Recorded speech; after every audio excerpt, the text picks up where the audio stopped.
Bueno, pues bienvenidos a todos y a todas. Y un año más celebramos nuestro congreso ya el número 17.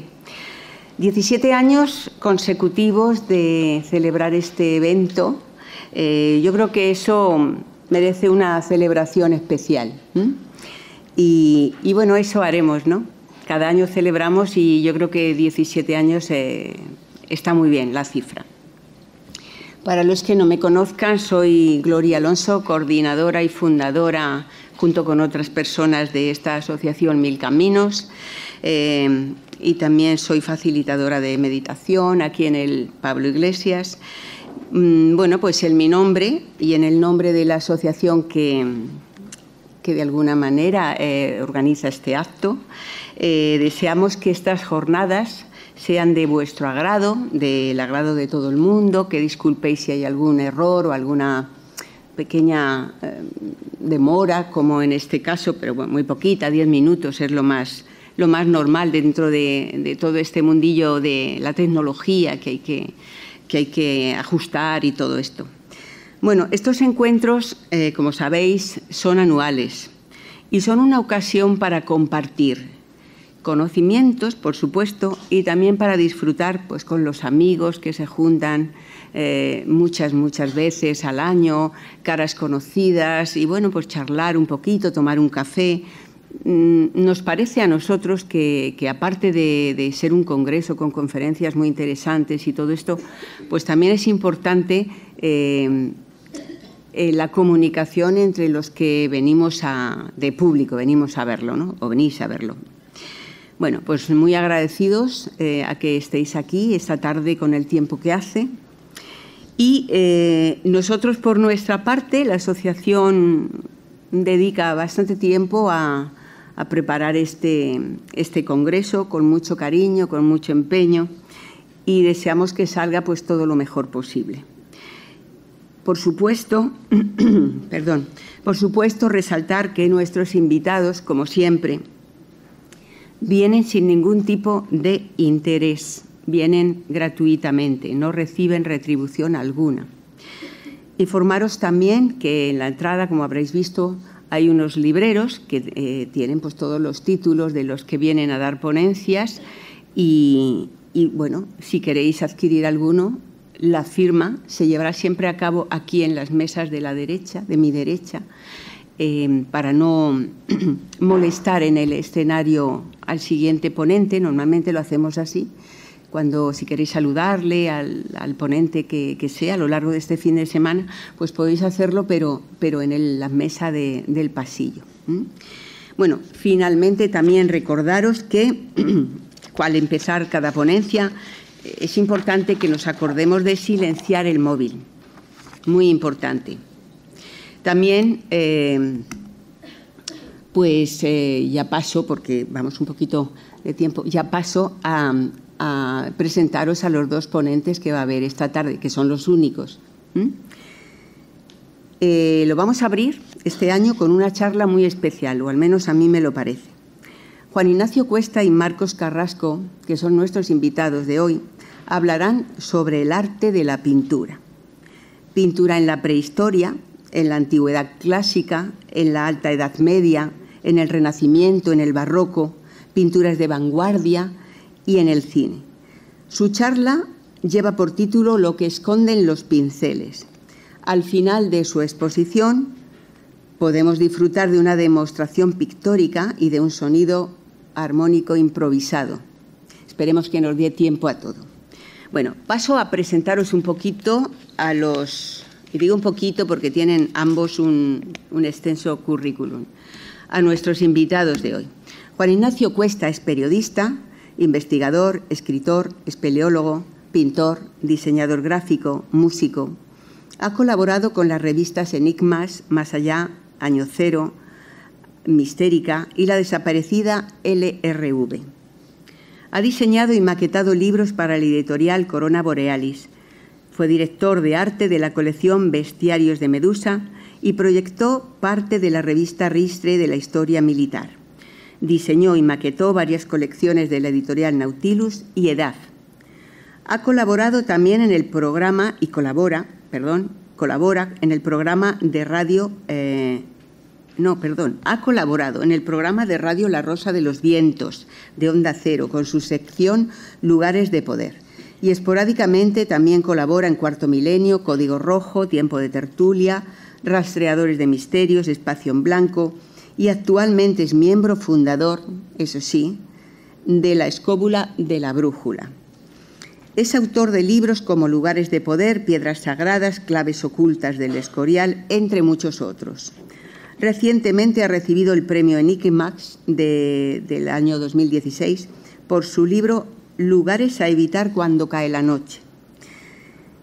También es un amigo entrañable de esta asociación con la que colabora como guía en algunos de nuestros viajes.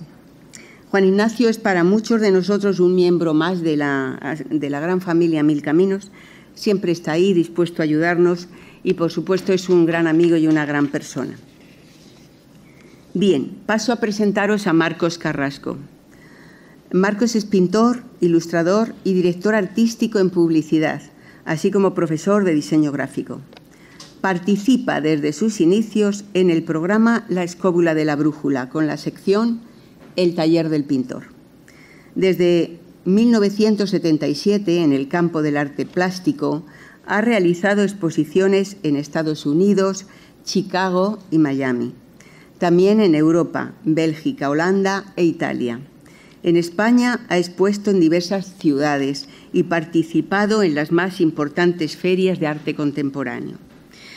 Trabaja desde 1986 como diseñador e ilustrador, aportando su visión artística para el cine, tanto largometrajes como publicidad. Su obra está en fundaciones y colecciones particulares en Estados Unidos y también en España. Actualmente combina la pintura de cabellete con el arte digital y las nuevas tecnologías. Vive y trabaja en Madrid.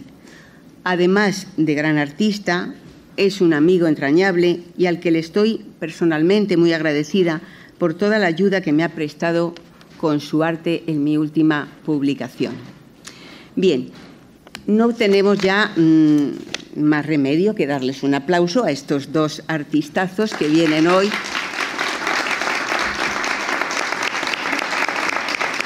Vienen hoy a deleitarnos con su arte.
Bueno,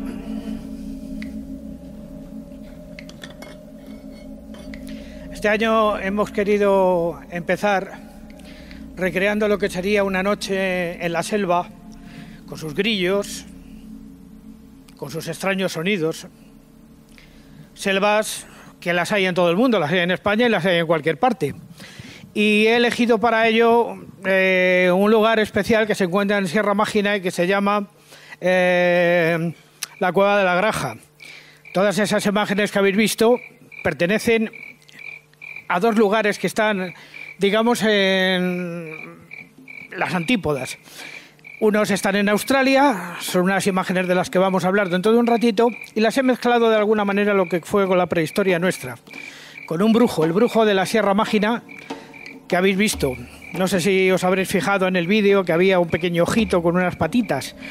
Bueno, pues dicen los expertos, los arqueólogos, que era un brujo de los que se dedicaban a pintar las cuevas ancestrales que se daban en nuestro pasado. Esto, sin embargo, que veis aquí, se está repitiendo el vídeo de nuevo, son imágenes de Australia, algo que está muy lejos de nosotros y todo a la luz de la luna. Y esto para, de alguna manera, hablar de algo que creo que os va a interesar, y es lo que esconden los pinceles desde aquellos tiempos. Aunque es verdad que no solamente vamos a hablar de pinceles, vamos a hablar de escultura y vamos a hablar de otras artes, sí, como la música, música, si me permites, y todas las Ignacio, demás. No sé si se me oye, ¿me oís bien? Esto deberíamos... Bueno, nos hemos establecido aquí en el dúo dinámico del arte y le hemos intentado dar un tono un poquito desenfadado porque, claro, aquí hay cosas muy profundas, muy ancestrales que nos tocan y la verdad es que yo lo he comentado muchas veces con Juan Ignacio, somos los mismos que aquellos, somos los mismos, no ha habido interrupción. Concretamente en la cultura australiana de la que vamos a hablar, de los aborígenes australianos que se inventan este instrumento que se llama el didgeridoo, que ellos, bueno, se trata de troncos de eucaliptus que se lo comen por dentro las termitas, los dejan huecos y van los miembros de la tribu golpeándoles hasta que encuentran un hueco, lo limpian, lo cortan y esto es para ellos un instrumento para entrar en trance y estar conectado con sus espíritus, con sus dioses ancestrales y con lo que es muy importante para ellos, el tiempo del sueño, que ahora luego más tarde veremos, ¿no? Según hemos tocado esa especie de noche mágica, algunas tribus, algunos grupos necesitarían quizá de sustancias psicotrópicas para llegar a esos estados, otros sencillamente con la repetición de sonidos, de voces, concretamente los aborígenes australianos, lo que hacen es golpear la tierra, van pisando como si estuvieran pisando uvas. La verdad, ahora que lo hago, es ese tipo de percusión a la tierra, como diciendo, tierra, estamos aquí, haznos caso, por favor, danos el alimento para mañana que podamos subsistir. Y es, la verdad, una cultura que no ha tenido interrupción desde hace 40.000 años para acá. Es increíble. Y si queréis, pues pasamos... Bueno, también hemos comentado que, según ha dicho Juan Ignacio, que vamos a hablar de la escultura y también del grabado. Es decir, son las tres fundamentales artes, pintura, escultura y grabado, que en realidad, es un poco la manifestación total del arte en el hombre desde que se tiene noticia. Si te parece, Juan Ignacio, procedemos un poco a empezar en la prehistoria, ya que lo tenemos que hacer manual. Lo único, describir el resto de instrumentos que hemos utilizado en esto, que evidentemente no son instrumentos aborígenes. He utilizado un whistle celta y luego he utilizado un iku andino. O sea, veis que la mezcla es tremenda. Y luego el fondo lo hemos grabado en casa con frecuencias de las que nuestro amigo Enrique nos hablará mañana, porque está hecho con un programa especial para potenciar las ondas alfa del cerebro y hacer la disociación entre ambos hemisferios. Pero bueno, vamos a dejar de enrollarnos y vamos a empezar. Y vamos a empezar por la prehistoria.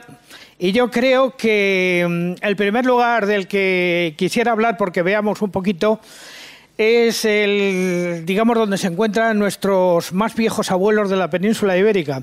Y el más antiguo, pues, posiblemente de todos, donde existe una manifestación cultural, porque sí, efectivamente, si nosotros nos vamos a Atapuerca, vamos a encontrar el Homo antecesor, que tiene una antigüedad formidable. Daros cuenta que posiblemente los primeros homínidos llegaron a la península ibérica hace 1.600.000 años.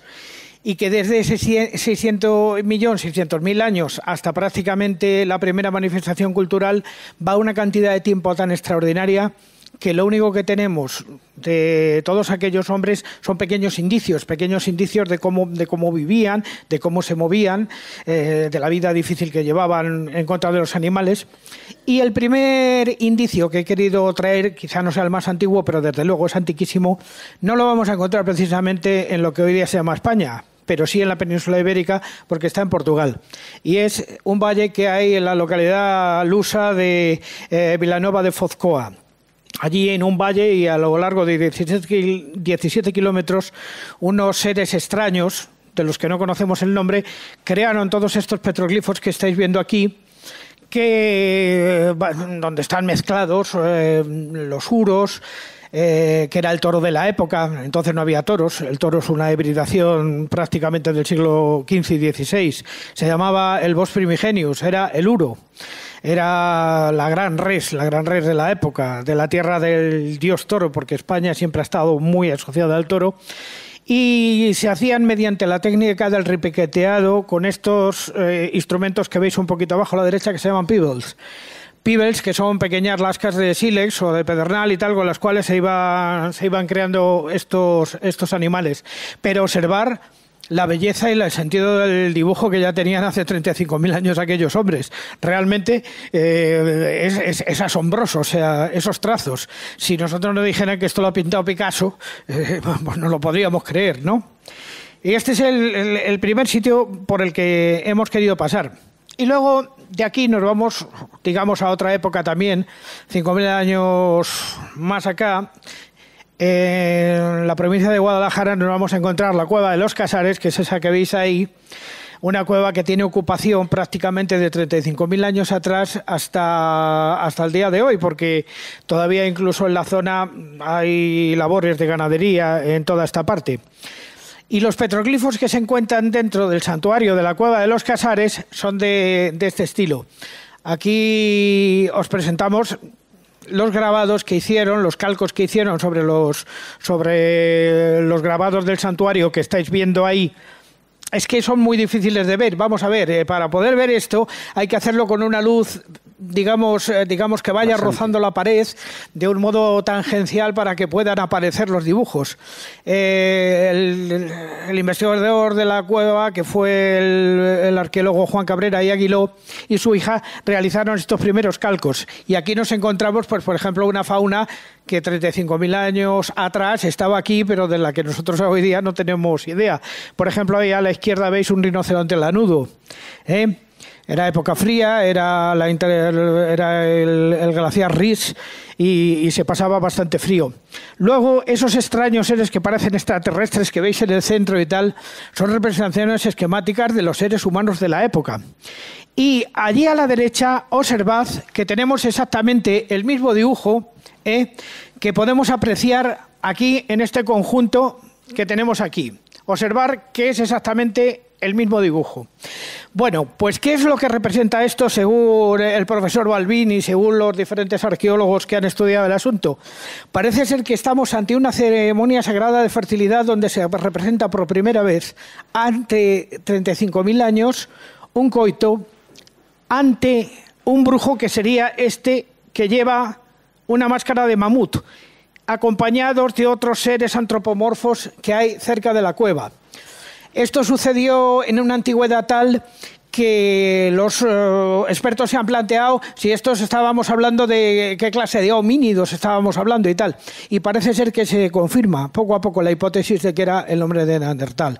El mismo hombre de Neandertal que había entrado en Europa, no se sabe muy bien, procedente de África o procedente de Oriente Medio, y que había alcanzado, digamos, la zona de la península ibérica y al que no se le conocían manifestaciones culturales hasta que apareció esta cueva. Indudablemente, Juan Ignacio, aquí vemos que vamos en esta conferencia a hablar y va a salir las manifestaciones de sexo bastantes veces, pero en un sentido que para estas culturas primitivas era realmente, había una mortalidad infantil impresionante. El hecho de que pudieran crecer y nacer criaturas era un acto sagrado, y esto estaba revestido absolutamente de todo lo más sacralizado que existe. Era un ritual y ahí lo tenemos, y va a salir durante muchas aportaciones en esta conferencia.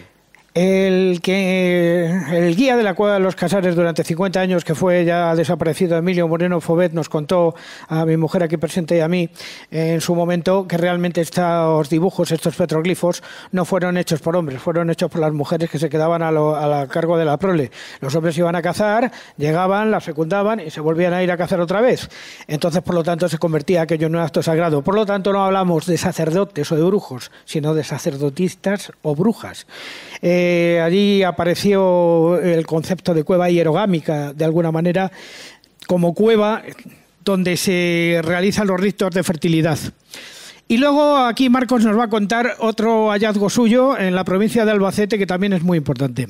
Bueno, aquí, como dice Juan Ignacio, no es que sea un hallazgo mío, es que en realidad yo cuando estuve estudiando estas cuevas muy exhaustivamente me di cuenta de un montón de detalles que no había visto en mis tiempos de estudiante, tanto en el instituto como en Bellas Artes.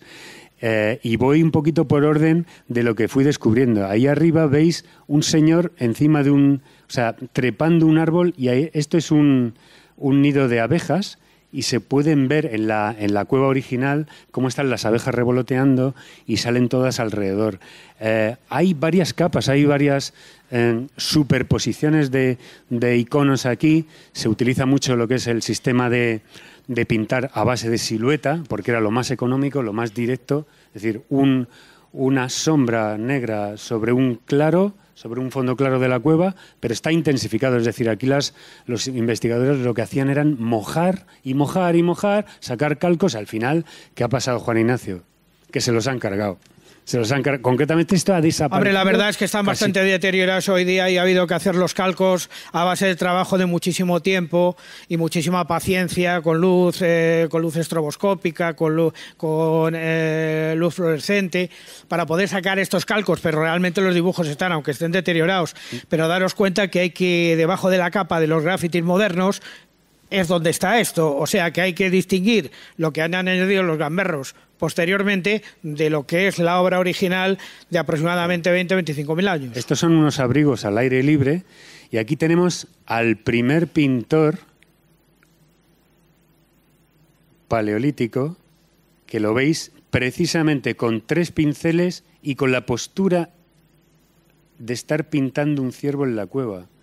Tiene ahí su penacho de plumas. Esto cuando lo amplié, lo vi con detenimiento, a mí realmente me fascinó porque tiene las piernas abiertas. Esto, normalmente cuando estamos en Bellas Artes, esta especie de bajada de unos centímetros, nosotros no pintamos así, ¿no?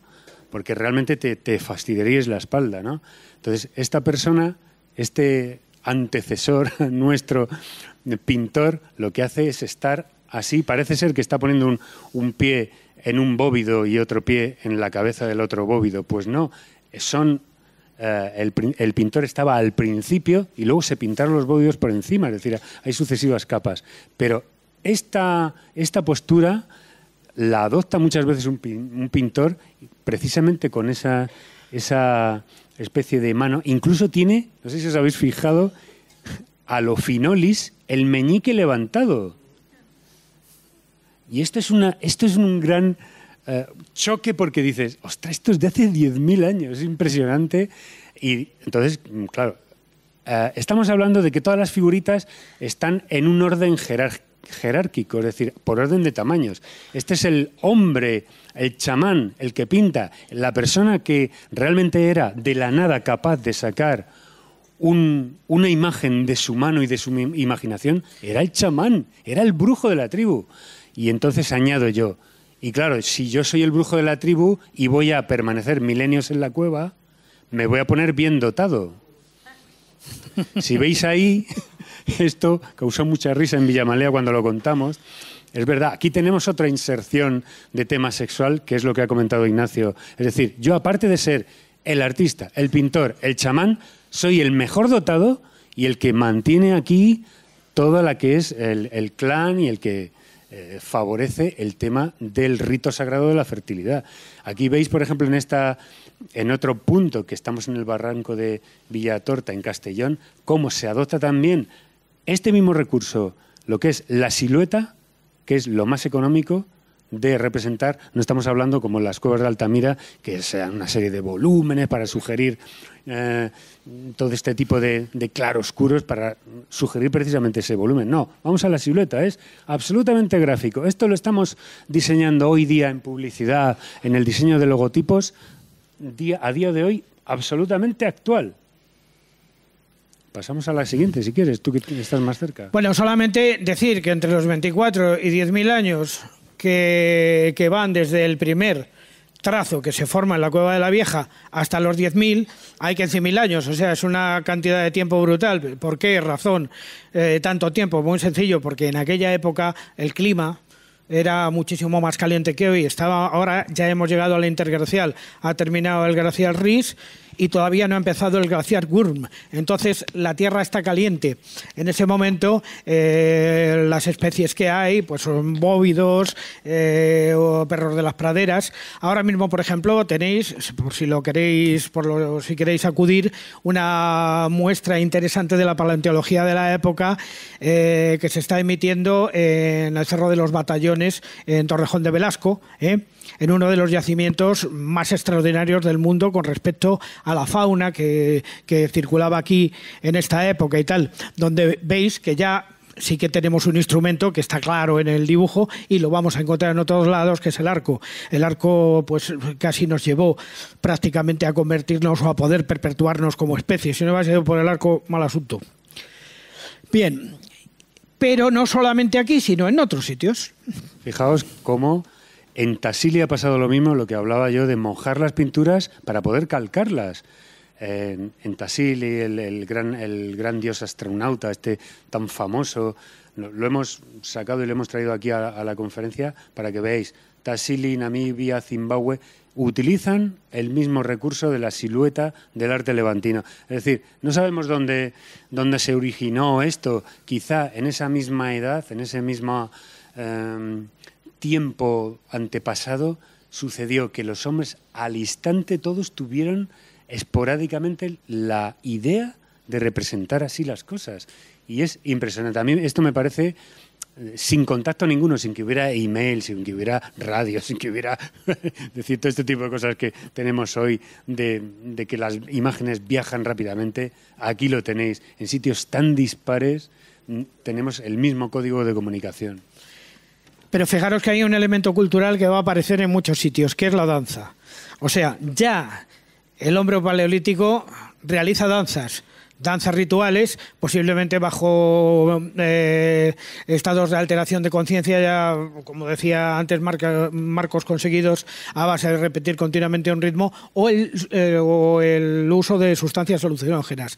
Hay un libro, por ejemplo, de la profesora Dulce, de Elena Dulce, en el que habla las drogas en la prehistoria, donde encuentra todo el registro fósil de prácticamente todas las drogas que se utilizaron en la prehistoria, que no son muy distintas de las que usamos hoy.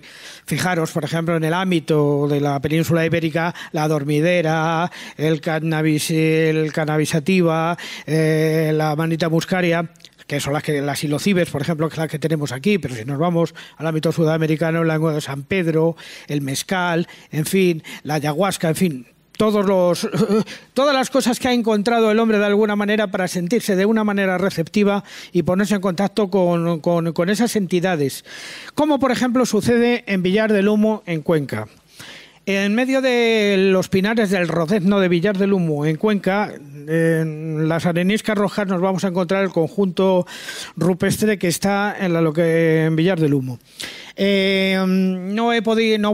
Puedo traer aquí prácticamente todos los dibujos que vamos a encontrar en Villar del Humo, pero sí podemos apreciar en estos cosas muy importantes, como la perfección del dibujo ya que se alcanza.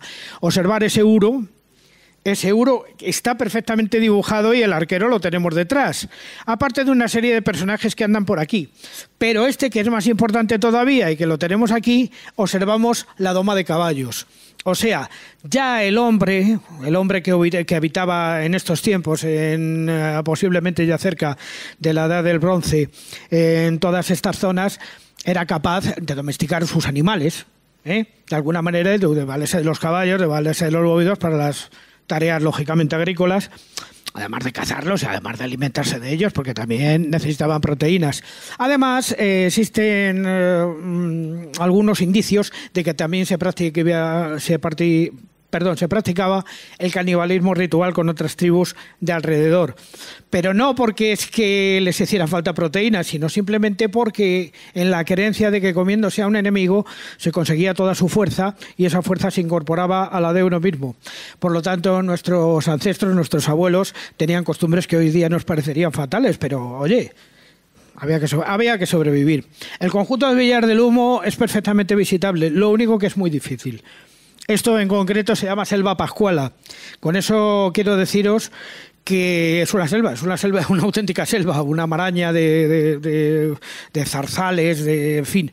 Es difícil pasearse por esta zona. Y se le llama Villar del Humo, por si lo queréis saber, porque de las cuevas de la zona surgen muchísimas, por las diferencias de presión y temperatura, surgen varadas y volutas de niebla, que surgen así como si fueran pequeños géiseres, y por eso se le llama Villar del Humo a esta zona.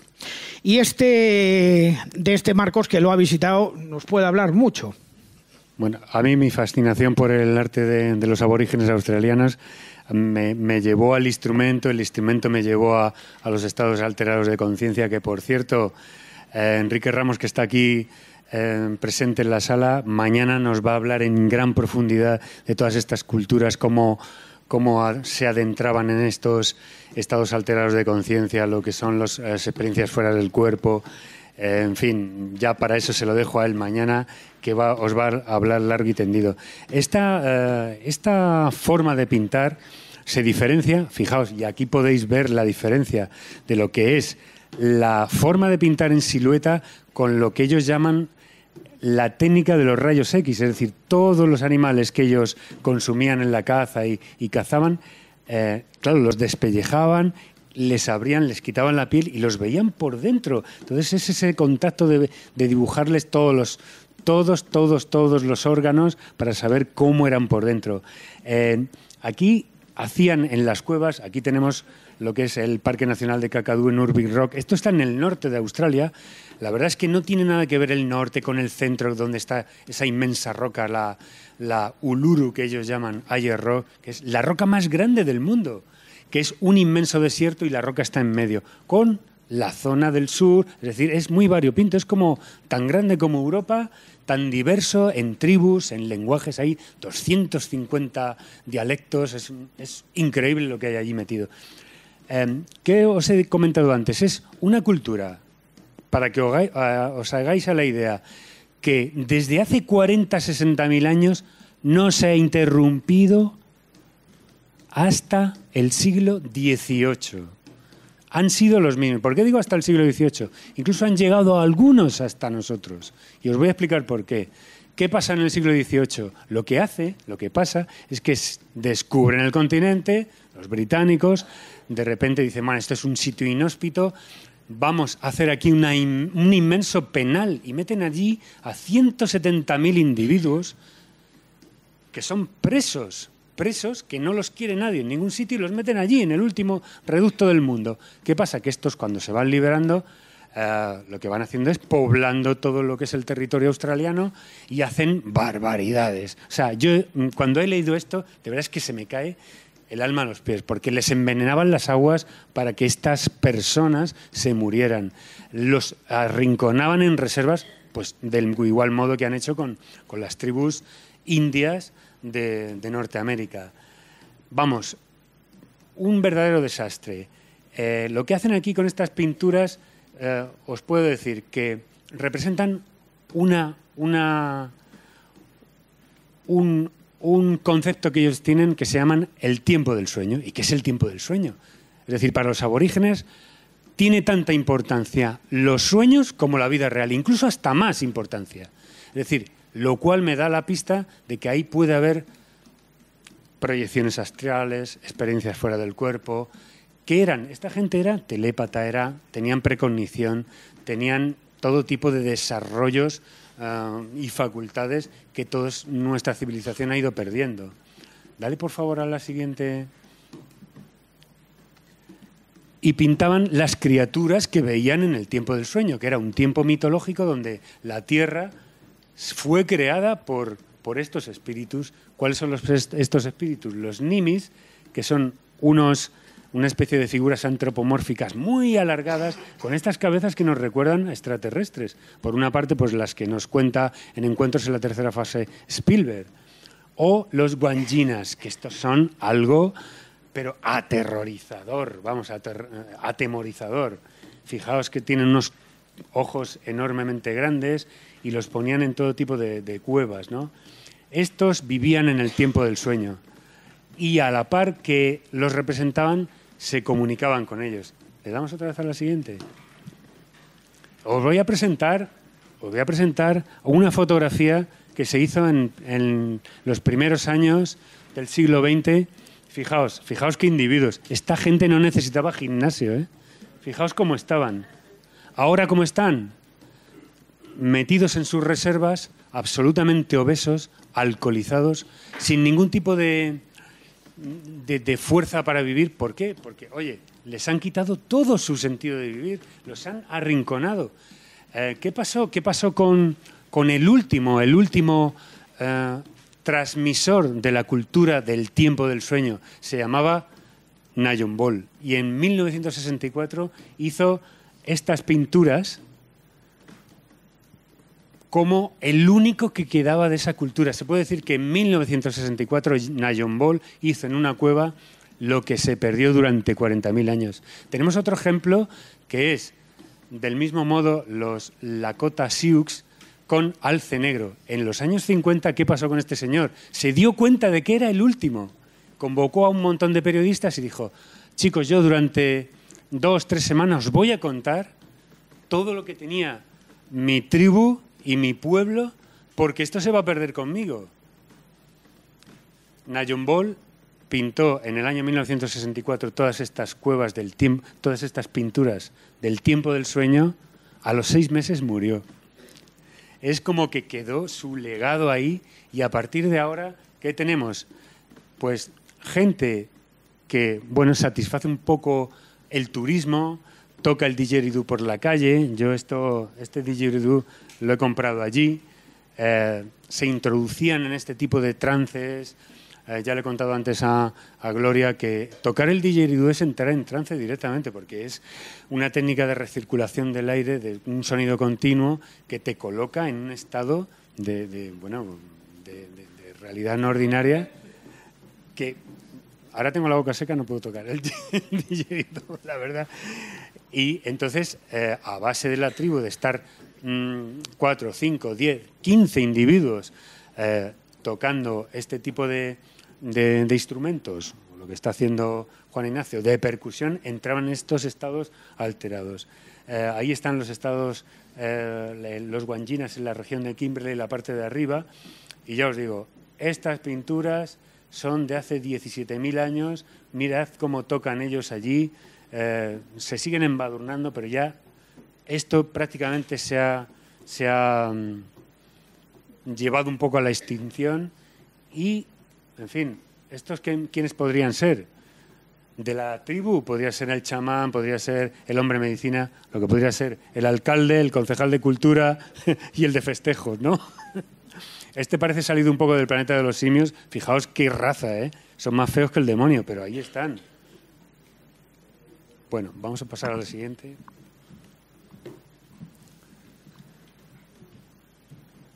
Bueno, hemos dado un gran salto en cuanto a lo que es la geografía y a lo que es el estilo, y vamos a contaros esto que es un poquito fuerte. Ya os hemos dicho que iba a haber, esta conferencia se tenía que haber llamado Sexo, Drogas y Rock and Roll, pero ya, como os hemos dicho, tanto el sexo como las drogas que os hemos comentado que se hacían para entrar en un estado en el que pudieras conseguir un conocimiento, una serie de respuestas que tú tenías como ser humano, conducido por un chamán, y volver, porque había gente que no volvía, que se quedaba hecha polvo con el tema de las drogas. Sexo utilizado. Este es el papiro erótico de Turín. Yo cuando lo vi, la verdad es que dije, ¿esto qué es? Esto parece el penthouse de la época, como el Playboy. Bueno, todavía más fuerte, ¿no? Pues sí, esto es el reflejo de un burdel del faraón. ¿No es así, Ignacio? Efectivamente, se trata de un burdel del faraón. Ya sabéis la historia que nos cuenta Heródoto, el gran historiador de los tiempos antiguos. Cuando llega a Egipto queda absolutamente asombrado porque recibe la noticia de que Keops había buscado financiación para construir su pirámide. Esto es mentira, pero de todas maneras Heródoto lo cuenta. Para construir su pirámide, prostituyendo a su propia hija en un templo sagrado, y de ahí había sacado los fondos para construir la gran pirámide. Bueno, esto es una leyenda urbana. Realmente Heródoto lo pone en su libro, efectivamente, en Historias, en los 24 tomos de Historias, pero este libro, escrito en el siglo V antes de Jesucristo, habla de cosas que habían sucedido por lo menos 1500 años antes, y Heródoto simplemente las traslada culturalmente a su propia época. Pero sí que existe, evidentemente, un documento que nos permite ver un poco cómo era el sexo en antiguo egipcio y su condición sagrada, que es el papiro de Turín, en el que vamos a ver estas imágenes que son, digamos, para la época recreativas de alguna manera, pero hay alguna que no es tan recreativa, porque, por ejemplo, en este otro ya tenemos un elemento que ya tiene que ver con temas de tipo místico y de tipo sobrenatural. ¿No es así, Marcos? Pues sí, Juan Ignacio. Si veis, esta está en una cueva muy aledaña al templo de Hatshepsut. Yo siempre he asociado el nombre de esta reina como la reina estornudo, porque tiene un nombre, Hatshepsut, que dan ganas de decir Jesús o salud. Esto que veis aquí es un obrero que estuvo trabajando hace la retorta de años, y seguramente no estaría muy contento con su trabajo, no estaría bien pagado. ¿Por qué? Porque esta es Hatshepsut. Entonces inmortalizó en el primer graffiti de la historia lo que él haría con la reina que le hacía trabajar de sol a sol, con unas condiciones que allí hacen unas temperaturas cerca de 50-55 grados, y tenéis esta cosa curiosa que a mí me llamó la atención, bueno, lo vimos ya en un programa de la Escóbula, y también cómo y de qué manera tan suelta hablaban del sexo, y además, fijaos en esta parte de aquí, que tenemos una autofelación del faraón como un signo de autorregeneración de la fertilidad de la tierra, ni más ni menos. Esto es impresionante. Es decir, aquí tenemos la noche llena de estrellas, también con un pene enorme que va fertilizando toda la tierra, de la cual arropa al faraón, que también está haciendo una autorregeneración. ¡Anda! ¿Y esto qué es? ¿Un sex shop? No, no es un sex shop de la época egipcia. Esto fue encontrado en cestas, en un santuario, y eran rituales de fertilidad.